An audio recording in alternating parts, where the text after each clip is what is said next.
Откако владата одлучи да ги спои двете концесии за Иловица, сега ќе склучи анекс на договорот за концесија кој ќе трае до 2042 година, колку што е договорот на првата концесија склучен во 2012-та. Што ќе содржи тој анекс на договор за сега не е познато.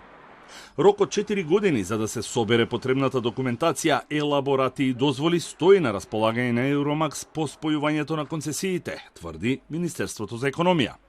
Роковите за двете концесии за документациите, дозволите и барањата се истечени во 2016, односно 2020 година, согласно Законот за минерални суровини.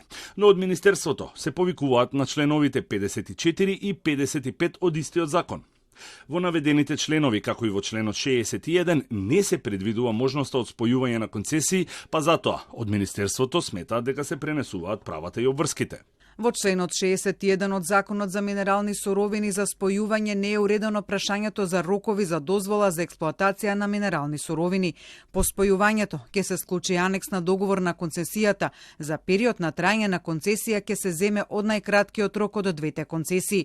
За таа концесија концесионерот веќе има доставено барање за дозвола и има доставено документација нецелосна. Тоа барање концесионерот ќе треба да го дополни согласно членот 55 од законот, а и согласно новата фактичка состојба. Рокот за доставување на целокупната документација не може да биде подолг од рокот предвиден во членот 54 од законот. Спојување на концесиите и одобрување на елаборатот за влијание врз животната средина во рок од 2 години од подпишувањето на договорот биле условите кои ги поставила НД Груп на Евромакс за да го даде заемот од $3 милиони и потоа да откупи акции по повластени гарантирани цени и со тоа да влезе како малцински собственик во фирмата.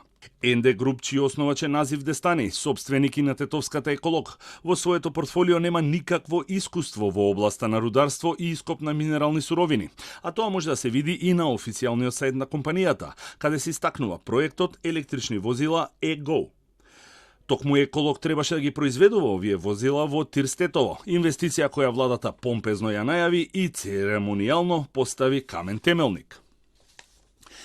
Во меѓувреме се огласи и правниот тим на Евромакс од каде соопштија дека барањето за спојување на концесиите е поднесено во јануари 2016 година, а владата имала обврска да ги спои концесиите согласно член 61 од Законот за минерални суровини.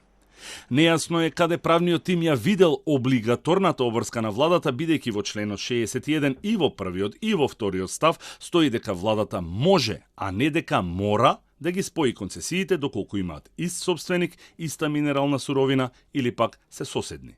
Интересно е и што во барањето за спојување на концесиите стои дека Евромакс сака да го заложи државното земјиште од втората концесија кај истиот доверител, Royal Gold, каде што е заложена првата концесија за да може да обезбеди пари за ископ и екстракција на злато.